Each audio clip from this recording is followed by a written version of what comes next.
Hi, this is Mimi Francis, leader of the Francis Home Team Real Estate Company, coming to you today from Willow Springs, North Carolina. We have an open house coming up and had a couple of minutes to chat with the seller and wanted to share with you some information that was very helpful to that home seller and might be helpful to prospective home sellers in our area as well.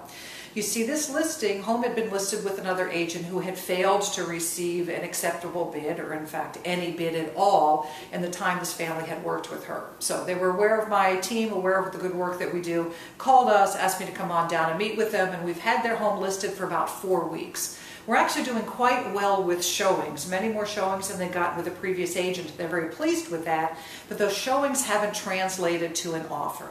Unfortunately, that means it's time for a conversation about readjusting our price position vis-a-vis other options on the market. Well, and I shared with them that there's a couple of different strategies for price correction, and it really comes down to Band-Aids.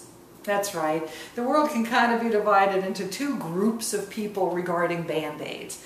There are people like one of my daughters who just dread having the Band-Aid taken off. So she wants to peel that Band-Aid off millimeter by millimeter, hair by hair, working that Band-Aid off. And she feels that that's the least painful strategy.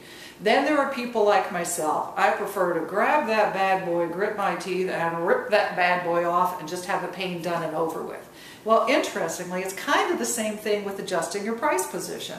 In the conversation with this family, we talked about you can take little bitty price decreases trying to manage the pain of getting to a price where the market will accept the price position, or you can grit your teeth, grab that price and rip it down to a level where you know the house is going to get sold quickly.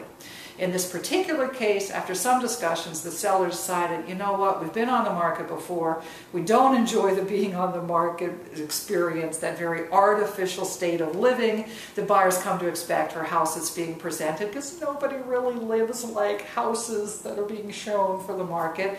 Let's just take an aggressive price position and be sure that the next house that sells in our area, meeting our criteria, will be our house instead. So they, like me, took the grit your teeth, pull the price off, get that price down, and get the daggone house sold. It's not that there's anything wrong with either strategy, but I will say, based upon our experience helping a lot of home sellers in the Triangle area who've successfully sold their homes, that grit your teeth and pull approach tends to work much better.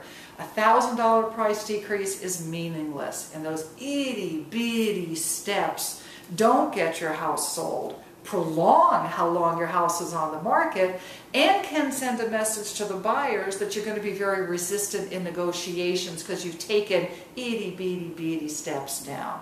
Far and away the better approach is take a serious price decrease, take a step that indicates to the market you're motivated, you want to get your house sold, and can allow us to draw the line in a negotiation saying, hey, my clients just took a very substantial price decrease, they don't have much room left for the negotiations.